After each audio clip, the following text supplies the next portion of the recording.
Okay, guys, here we are. Boom. This one is London Part 3. Chess opening, the London System Part 3. Make sure you guys subscribe to the YouTube. If you haven't already, hit the sub button right now. All right, so here we go. We have the London System, right, Part 3. So this one, remember, this is the 12-part book, guys, that I'm giving you guys access to, right? Obviously, you have 50% off this book in the month of March, especially by using the code JCLondon. In the checkout. And obviously this application I'm using is free for you. So, okay, here it is. It's free for everybody. So the book, The London System and 12 Practical Lessons, what we're looking at today is Good Knight versus Bad Bishop. Not only this is going to help your London system, but this also is going to help your game overall.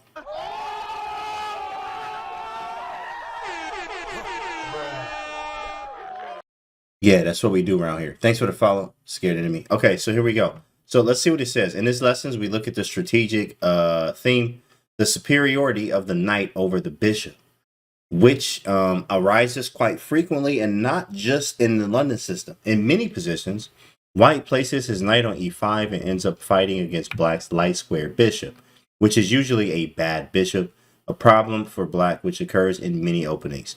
This usually happens when a white plays bishop b5 and exchanges the bishop for the knight on c6. The advantage of the knight over the bishop can be either in the endgame, where the knight dominates the bishop and white enjoys a good pawn structure, or in the middle game, where the knight is accompanied by other pieces, a knight and a queen or a knight and a rook, and they prove superior to black's duel of queen and bishop or rook and bishop. In many attacking positions, the knight also proves superior to the bishop. Bro, that is a lot. I mean, wow. Yo, make sure you read that like 100 times, as many times as you need to for you to understand it, right? Okay, so then you have this obviously with the links. So here we go. This game is Kamsky versus Praveen Balkrishna. So 2348, Gata being 2681, and this was in Philadelphia in 2015. Let's look at it. D4, knight f6, bishop f4, e6, e3, d5. Knight d2, c5, right? All London moves, stuff you used to. Bishop d6, bishop g3. Okay, castle, bishop b5. So this move is definitely played. This move has become fashionable as an alternative to bishop d3, which could also be played. Bishop takes g3. This doesn't seem to be the best move, and he's talking about other options. Obviously, you go through that part. We're just going to look at the main line stuff. H takes g3. Queen b6 hits the bishop. Your bishop's hanging. If you move the bishop anywhere else, right, b2 is going to hang. So he takes on c6. He takes with the b pawn, but it says necessary because if queen takes, then knight e5, queen c7, and g4. And this is good for you to know because people will take with their queen and want to keep the structure very good. As you see, the structure is really good for black. So when they go knight e5 here, queen c7, g4, you get an attack. How? By playing, for instance, queen f3 and queen h3. You're playing like this. So you're trying to get the queen over here for mate. We're going to play on the h file and maybe even castle the king here. And if we do castle this way, if this pawn ever takes, we're going to take back with this pawn, obviously, because our king is going to sit on the c file. It's just good to understand this. Cool. Let's go back. So bishop to c6, bishop c6, b takes c6, and then queen to c2 defends the b2 pawn, right? Because b2 was hanging. It's also kind of threatening mate. I mean, kind of. Not really threatening mate, but kind of. G5, queen h3. Oh, yeah, actually very forcefully too as well from Strong Chess. Let's actually look at that as well. Strong Chess mentions in this line right here, knight e5, g4, like just a random move. But g5, very strong, very forcing, knight somewhere. Queen h5 is crushing, absolutely crushing. That's like game over. That's like game over, right? You have to play like h6 is GG. I mean, literally, you could take, I mean, you could do anything. Very, very good stuff. So, but back to this line here, so queen c2 defending the b2 pawn. Rook goes to b8, attacking the b2 pawn again. Black relies on his pressure along the b file to gain compensation. Both sides have double pawns, so they got double pawns on the g, you got double pawns on the c. But their evaluation isn't the same. It's clear that black can undouble his pawns by literally just taking on d4, but then he would be left with a weak pawn on c6. White has the semi-open h file and maintains the option of castling at his convenience. So white plays rook to b1 to defend the b2 pawn. Castling queen side was a move that obviously they talk about this line, says okay. g6 is the move from black, stopping all that queen action. It says it's a dubious move too. Wow. So this was better? as we'll see in the game. Okay, so G6, 95. Perfect. Okay, so it says, the knight occupies its ideal position. In this position, white is aiming to remain with a good knight versus a bad bishop. Good knight, terrible bishop because he's hitting, like, you know, obviously all his pawns are on white. So why did black take on G3 and proceed to castle towards the developed rook on H1? That's a great question. That's a great question. This is why people don't really take on G3. In fact, what they say back here too as well, if we go back here, and the guy is 2348 back here too. There's not a slouch at the game. After bishop b5, bishop takes G3. Actually, he castled first and then captured. So this is not the best. In fact, moves are knight e7 and bishop e7. Which is a move like bishop e7. What? Bruh. Ain't nobody playing bishop e7. But I mean, knight e7. Okay, we could probably see. But bishop e7. Okay, that's kind of gross. Nobody's trying to do that. Bishop takes g3 though, and going back to where we were. Takes queen c2, rook b8. After the rook b8 action, there was rook b1, g6, and then knight e5. So the knight here, or what did he say about the knight? He was just saying basically that it's better, right? The knight occupies the ideal position. In this type of position, white is aiming to remain with a good knight versus the bad bishop. The bishop is bad because my pawns are on the light squares. I have a light square bishop. I need these pawns to be on dark squares for this bishop to be great. But because it's not like that, this knight is much better than this bishop. So he's thinking endgame here. And Gata says that a lot on his stream. He talks about, look, the London is this and the endgames are great. The endgames in the London are great. So he understands that the endgames being great, I already got a very good knight versus your bad bishop. So he's already strategically, right, trying to go for this win. Knight e5, knight d7, he's trying to get rid of the knight.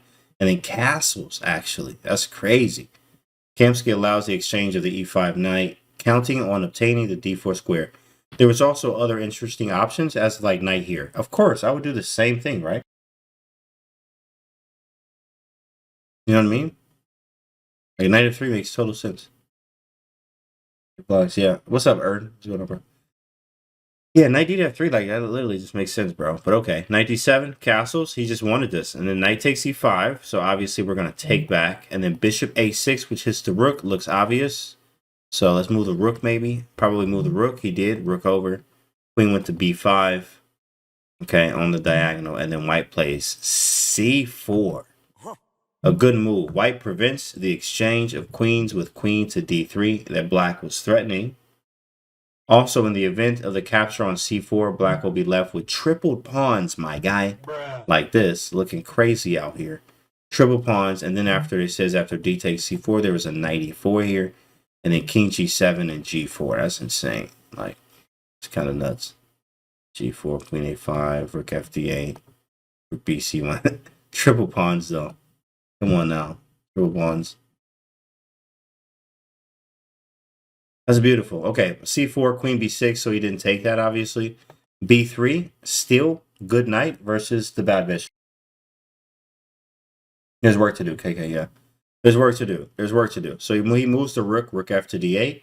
He does the same. Great wall of pawns, exactly. There's a lot of pawns going on right now, though. Like, as you see, the center's kind of closed. So the knight is favored. Plus, again, the bishop is like... The only good diagonal is this one. And he's hitting kind of like air right now, right?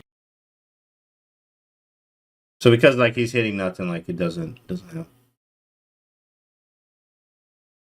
Okay, rook e to c1. They said that this was strange though. G4 was better. Dab City. Yes, sir. G4 was better. And if queen a5, rook e to d. And if h6, f4. So you see how much of a grind this is? This is a grind, but it's very good to watch these games. Try to understand what they're doing, grabbing space, and etc. But this is crazy. Okay, so rook e to c1, rook b to c8, knight f3. Again, both g4 and f4 were both strong. They recommended here. The knight f3, queen to c7.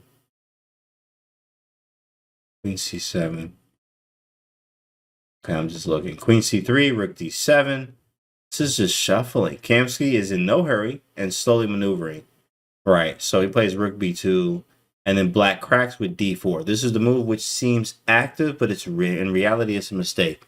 Well, I mean, does not lose a pawn, right? Take, and then queen e1, maybe? JC London is the code. Yeah, I think yeah, that should be the code. Everybody else was getting it. Scout. It was working for everyone. London here.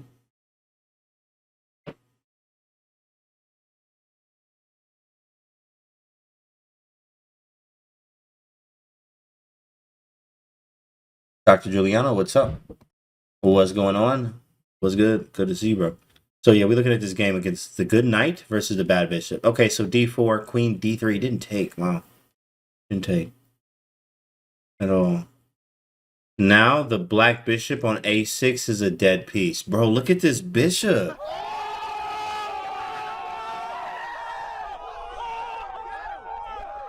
Oh my goodness! Wow, that's why d4 is super blunder. Look at this bishop. How are you ever going to get it active?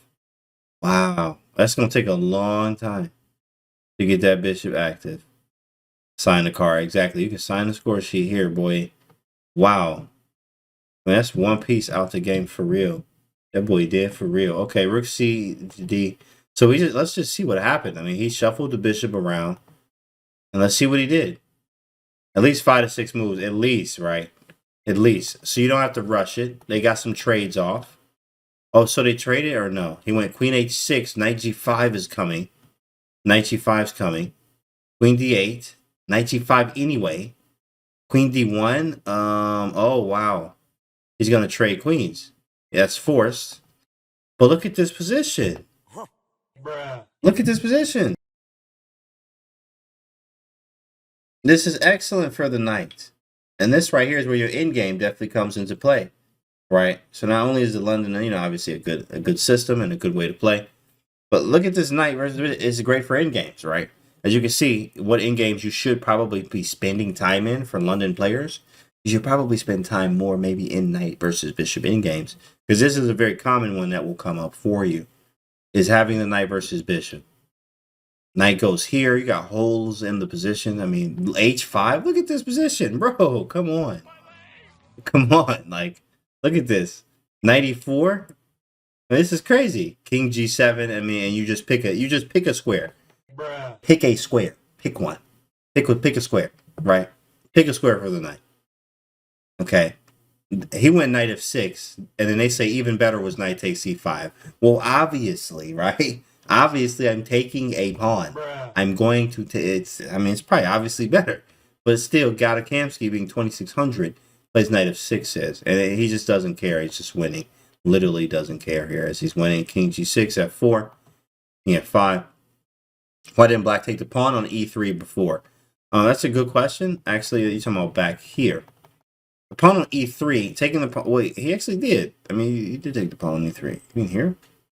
So he did take the pawn on e3. In fact, yeah, he just took it differently. And I mean, even right now, he could have taken with the queen. So yeah, he did end up taking it. They just kind of traded everything down. Knight f6 makes sense. Why would you give any hope to the bishop? That makes sense. That makes sense. But I mean, what I guess is like what hope I'm gonna take, right? Obviously, and this is the end. It actually ended right here on g4. But I could take this pawn over here. Where am I at? Right here. So I could take the pawn, right, and then move the knight and then play c5. So let's just like shuffle for a minute. And like you go here at any hope, maybe I could go c5 and shut it out. But I mean, I guess he does have this way now. He does get out one diagonal, so that's kind of still annoying. Maybe we just keep the square on b4. But f6, I mean, but everything's losing. Also, you have the h-pawn to worry about too. There's weaknesses everywhere. He literally just kind of crushed here. That's pretty good. Pretty good. Thanks for the follow spiel sound. That is pretty good when it comes to knight versus bishop. Okay, so we want to keep that short here. This knight versus bishop. Make sure you guys, this is a very instructive game when it comes to knight and bishops here. Again, in the beginning, he put the knight on e5. How did we get here? Was back here, Mr. Ayo. First off, Ayo, and thank you for the tier 1. Welcome. Thank you for the tier 1 sub. Let's go. All right, so here we had to start with removing, which is a key thing that you see in the London is removing this knight, removing it, and then placing the knight on e5. So removing the defenders of the e5 square, and then putting the knight on e5.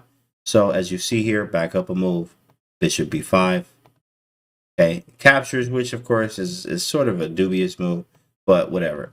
He takes it, we trade, and then we put the knight on e5, but obviously we had to defend b2 first. After everything's nice and defended, then we can place the knight on e5. Very strong square. And then we were able to keep this other knight, which obviously is going to go to f3.